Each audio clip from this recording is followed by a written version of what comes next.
किसी दौर में एक बादशाह हुआ करता था और बादशाह हर वक्त परेशानी के आलम में रहता था। उसके पास सब कुछ होने के बावजूद भी जो कल्बी सुकून था वो हासिल नहीं हो रहा था।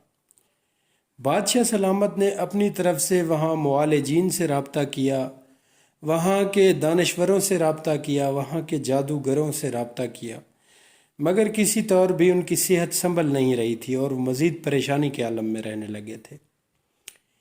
एक दिन एक दरबार से एक फ़कीर का गुज़र होता है।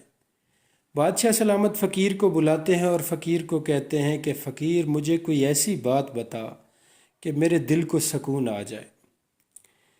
फ़कीर तो फ़कीर होते हैं, अपनी मस्ती में मगन होते हैं। फ़कीर ने क्या कहना था। फ़कीर एक बात करते हुए चल पड़ता है।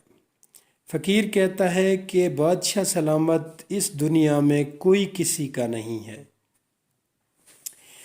अब इस पर बादशाह सलामत और ज़्यादा सोचने लग जाते हैं कि पहले ही ज़हनी सुकून हासिल नहीं था, कल्बी सुकून हासिल नहीं था और उस पर यह बात कि कोई किसी का नहीं है।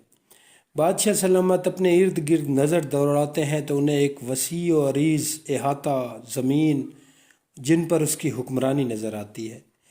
बादशाह सलामत अपने दरबार में देखते हैं तो दरबान से लेकर सिपाहियों तक सब आपके एक इशारे पर सर कलम करने के लिए तैयार नज़र आते हैं। बादशाह सलामत अपने बीवी और बच्चों को देखते हैं तो वो हर वक्त आपकी इताअत और फर्मा बरदारी करते दिखाई देते हैं। बादशाह सलामत अपने वज़ीरों और मशीरों की तरफ देखते हैं तो वो सर झुकाए आपके नए पैगाम के मुंतज़र दिखाई देते हैं। बादशाह सलामत कहता है, मेरे पास तो सब कुछ है। ये किस तरह की बात फ़कीर कहकर चला गया। लेकिन चूंकि बादशाह पहले ही अपनी सल्तनत के किसी अमूर से किसी हद तक शायद मुतमईन नहीं होता जो उसे कल्बी सुकून हासिल नहीं था, इस पर मज़ीद सोचने लग जाता है और मज़ीद बीमारी में मुब्तला होने लग जाता है। बीमारी में मुब्तला होते होते मुआलिजीन भी परेशान होते हैं। बादशाह सलामत किसी तौर भी बेहतर नहीं हो पा रहे। एक दिन बादशाह सलामत अपने वज़ीर को बुलाते हैं और कहते हैं कि आपको याद होगा कि कुछ दिन पहले एक फ़कीर का, एक दरवेश का यहाँ से गुज़र हुआ था। इस पर वज़ीर कहते हैं, जी बिल्कुल मुझे याद है। उसने मुझे कोई बात कही थी, वो बात तो मैं आपको नहीं बताऊंगा, आप उस फ़कीर को मेरे दरबार तक ढूंढ कर लाओ। अब उस फ़कीर की तलाश शुरू कर दी जाती है। कुछ टाइम गुजरने के बाद वो फ़कीर दरबार में हाजिर कर लिया जाता है। फ़कीर के आ जाने के बाद बादशाह सलामत उसे कहते हैं कि याद है फ़कीर, आपने मुझसे एक बात कही थी। फ़कीर कहता है, मुझे सारी बातें याद हैं बादशाह सलामत, और आज भी मैं अपने उस कौल पर कायम हूँ। अगर आप उस कौल पर कायम हो तो बादशाह सलामत का हुक्म सादिर होता है कि इस चीज़ को साबित करो, मुझे साबित करके दिखाओ कि वाकई कोई किसी का नहीं है। मैं आपकी बात मानने को किसी तौर तैयार नहीं हूँ। फ़कीर कहता है, जी ऐसा करें कि पूरे इलाके में ख़बर फैला दें, वहाँ तक जहाँ तक आपकी सल्तनत है। एक दिन मखसूस कर लें किसी ग्राउंड में, किसी खुली जगह पर, कि कोई बूढ़ा, बच्चा, बुज़ुर्ग, ख़ातून कोई घर में ना रहे। बादशाह सलामत की सेहत याबी के लिए एक दुआया तकरीब का इनकाद किया जा रहा है और सल्तनत में, रियासत में मौजूद तमाम लोग वहाँ हाजिर हों, उस दुआया तकरीब का हिस्सा बने और उस दुआ में शिरकत करें। ऐलान कर दिए जाते हैं जनाब कि फ़लाँ दिन कोई बंदा अपने घर न रहे, सब लोग इस ग्राउंड में हाजिर हो जाएं। बादशाह सलामत बीमार हैं और उनकी सेहत याबी के लिए एक इस कसीर मजमे की तादाद में दुआया तकरीब का इनकाद किया गया है। अब बादशाह सलामत सोच रहे होते हैं कि फ़कीर के दिल में ऐसी क्या बात है। फ़कीर कहता है, बादशाह सलामत इतनी देगें चावलों की बनवाएं कि जितने में इन सब का पेट भर जाए। बादशाह सलामत उतनी चावलों की देगें बनवाते हैं।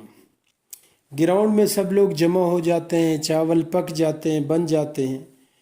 अब फ़कीर ऐलान करता है कि मैंने बादशाह सलामत की सेहत याबी के लिए चिल्ला काटा है। उस चिल्ले में कुछ बातें सामने आई हैं। وہ میں آپ سب کے سامنے رکھوں گا، لیکن اس سے پہلے آپ سب تک چاولوں کی پلیٹ تھالیاں پہنچائی جا رہی ہیں۔ ان چاولوں کی تھالیوں کو اپنے ہاتھ میں لے لیں، لیکن اس وقت تک کھانا نہیں ہے جب تک میں دعا نہ کر دوں۔ اب ہر ایک شخص تک چاولوں کی تھالیاں پہنچا دی جاتی ہیں۔ ہر ایک بندے کے پاس چاولوں کی تھالی ہوتی ہے۔ اب فقیر کہتا ہے کہ اس چلے میں یہ بات ثابت ہوئی ہے کہ جو شخص بھی پہلا نوالا چاولوں کا کھائے گا وہ شخص مر جائے گا اور بادشاہ سلامت بچ جائیں گے، ورنہ بادشاہ سلامت کو موت آنے والی ہے۔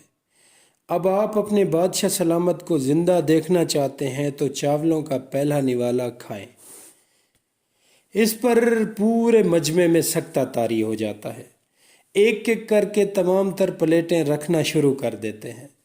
بادشاہ سلامت کی نظر اور نگاہ جہاں تک جاتی ہے وہاں تک لوگ پلیٹیں رکھ رہے ہوتے ہیں۔ وہ نگاہ قریب ہوتے ہوتے ہوتے اپنے دربان تک آتی ہے، وہ بھی پلیٹیں رکھ دیتے ہیں۔ اپنے سپاہیوں تک آتی ہے، پلیٹیں ان کے ہاتھ سے بھی رکھ دی جاتی ہیں، یہاں تک کہ اپنے وزیروں اور مشیروں تک آتی ہیں۔ سر جھکائے وہ پلیٹیں سائڈ پر رکھ دیتے ہیں۔ اپنے بیوی اور بچوں تک آتی ہے۔ بیوی اور بچے کچھ نہ کہتے ہوئے سہمی ہوئی حالت میں پلیٹیں اپنی سائڈ پہ کر دیتے ہیں۔ بادشاہ سلامت بڑا حیرت زدہ ہوتا ہے کہ مجھے انہی رشتوں پر مان تھا، مجھے اسی قوم پر مان تھا، مجھے انہی دربانوں پر مان تھا، مجھے اپنے اسی غرور پر، اسی زور بازو پر، اسی سلطنت پر مان تھا۔ آج کہاں ہے وہ سلطنت؟ فقیر جس کے ہاتھ میں ایک پلیٹ ہوتی ہے، فقیر زور سے کہکا لگاتے ہیں اور کہکا لگا کے پہلا نوالا خود چاولوں کا کھاتے ہوئے کہتے ہیں، بادشاہ سلامت، چاولوں کے پہلے نوالے سے کبھی کوئی نہیں مرتا، میں کھاتا ہوں چاولوں کا پہلا نوالا۔ کہنا صرف یہ مقصود تھا کہ جناب کوئی کسی کا نہیں ہے۔ بادشاہ سلامت کو ان کی یہ بات، ان کا یہ طریقہ بڑا پسند آتا ہے، بڑے مال و دولت سے نوازا جاتا ہے، اور کسی حد تک ان کے دل کو سکون اور راحت ملتی ہے کہ میں جھوٹی دنیا میں رہ کر سچائی سے نکلنے کی، بھاگنے کی کوشش کرتا رہتا ہوں۔ جناب علی، آج کی کہانی امید ہے آپ کو پسند آئی ہوگی۔ سبق آموز کہانیاں اپنے بچوں کے ساتھ شیئر کیا کریں، کیونکہ وہ دور نہیں رہا جب قصے کہانیاں سنائی جاتی تھیں۔ تو انشاءاللہ ہماری کہانیوں سے آپ کے بچوں پر اچھے امپیکٹ اور اثرات ہوں گے انشاءاللہ۔ آنے والے کسی اور ویڈیو میں کسی اور موضوع کے ساتھ حاضر خدمت ہوں گے۔ تب تک کے لیے اللہ نگہبان۔